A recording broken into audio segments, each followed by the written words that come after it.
días, mi nombre es Blanca Angelina Campos Chel, soy alumna de la Universidad Autónoma de Campeche en la Facultad de Ciencias Químico-Biológicas en la licenciatura Químico-Farmacéutico-Biólogo. Esta es una actividad de la materia Parasitología que lo imparte la docente María Magali Guillén Morales. Y vamos a hablar sobre las indicaciones al paciente en la fase preanalítica.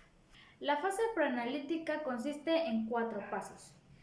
El primero sería las indicaciones al paciente, la obtención de la muestra, el transporte de la muestra y el rotulado del recipiente en el que se pone la muestra. Como sabemos, el paciente juega un papel muy importante en nuestro campo laboral porque nosotros al pedir un tipo de análisis clínico también tenemos que darle ciertas indicaciones al paciente. Entonces a veces el paciente cuenta con una serie de preguntas que nosotros debemos aclararlas, como por ejemplo sería dónde vamos a poner la muestra, cómo se debe recolectar la muestra, cuándo hay que llevar la muestra, horario de la muestra y cuándo se requiere una dieta previa.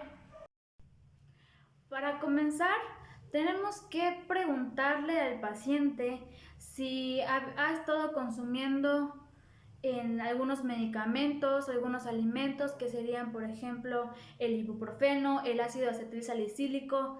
Entre los alimentos estaría el rábano, la morcilla, el melón y todo eso que al momento de hacer el análisis nos pueda dar unos resultados erróneos, como por ejemplo en referente a la morcilla contiene sangre, entonces al momento de que éste recolecte su muestra y nosotros analicemos, puede que nos arroje un resultado con sangre, pero no sería de un desgarre intestinal, sino sería por la morcilla que haya comido el paciente. Es por eso que primero se le pregunta y ya luego se le recomienda una abstención de esos alimentos, de esos medicamentos, 7 días antes de que se hagan los análisis. Como punto número 1 tenemos cómo recolectar la muestra. Basándonos en el libro del examen general de las heces fecales, nos da 3 opciones de cómo recolectar la muestra. La primera nos dice que podría ser que se defeque en un recipiente aparte que no sea el inodoro, como por ejemplo una vacinica. Entonces el paciente defeca ahí y con ayuda de una cuchara de plástico o una batelenguas lo pone en el recipiente. La segunda opción nos dice que podemos indicarle al paciente que previamente lave el inodoro o la taza del baño bien y ya para que seguidamente este pueda ya sea sentarse normal o al revés y que se asegure de que al momento de defecar pues la popó no toque con el agua que el inodoro contiene. Y bueno, y ya después de ahí pues lo mismo, agarra una cucharita de plástico, una batelenguas y recógela en la parte donde no toca con la cerámica del inodoro. La otra opción y la última sería colocar una bolsa de plástico en la taza, pegarla con cinta y ahí defecar. Y pues la recolección sería con una cuchara de plástico, una batelenguas, agarrar un poco de la muestra donde no tope con la bolsa de plástico y depositarla en el vaso.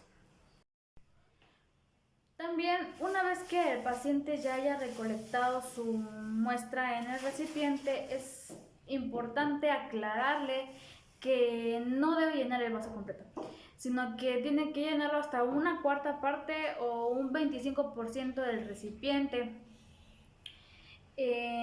También es importante que el paciente sepa que no debe lavar el vaso antes de poner la muestra, porque esto nos puede arrojar unos resultados erróneos. También es importante decirle que la muestra la debe de mantener a unos 4 grados centígrados por lo menos. Como punto número 2 tenemos dónde depositar la muestra, el recipiente adecuado que necesita para depositar la muestra. Normalmente los laboratorios, cuando el paciente lo requiere, se le entrega el recipiente. El recipiente sería un vaso hermético como este que tengo aquí.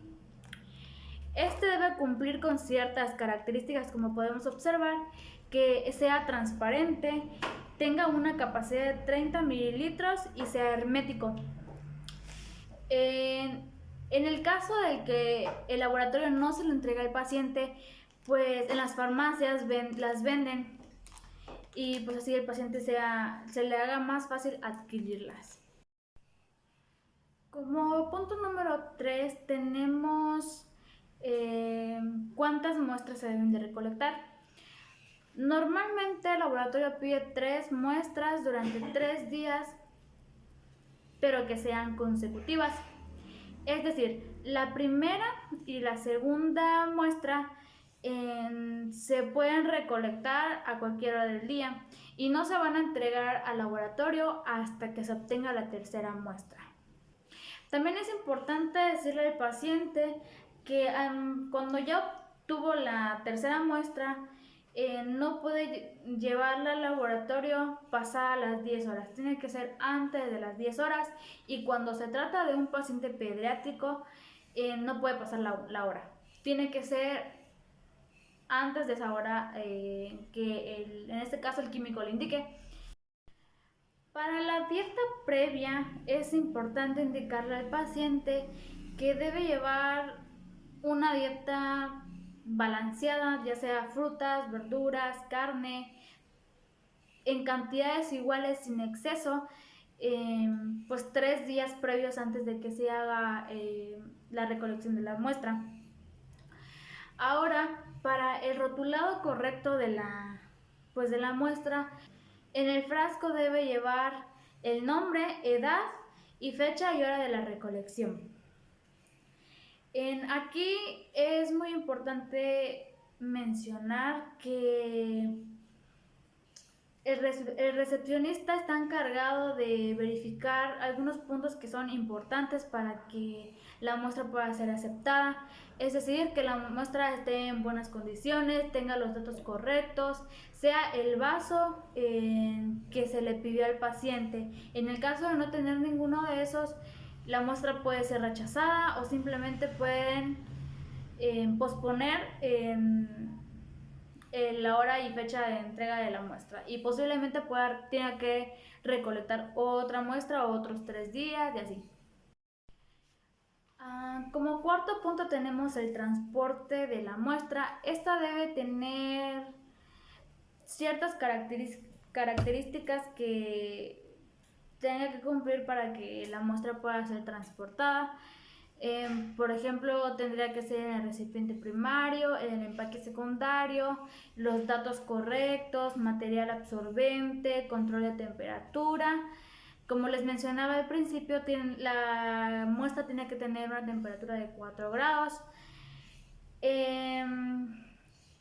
Y pues ahora, como último punto, tenemos el rechazo y solicitud de una nueva muestra. ¿Qué es lo que pasa aquí? Para que nosotros tengamos o nos veamos en la necesidad de rechazar una muestra, también tiene que tener características, porque no podemos aceptar la muestra así porque sí, sino que existen algunos pasos que lleva para que no podamos aceptarla. Por ejemplo, no se identifica de quién es la muestra, está derramada, recipiente o los contenedores no son adecuados, está contaminada, la cantidad es inadecuada, las 3 muestras que se le piden al paciente estén recolectadas ese mismo día, cosa que no debe ser, y referente a la temperatura, las muestras no pueden ser expuestas a menos de 0 grados y a más de 60 grados.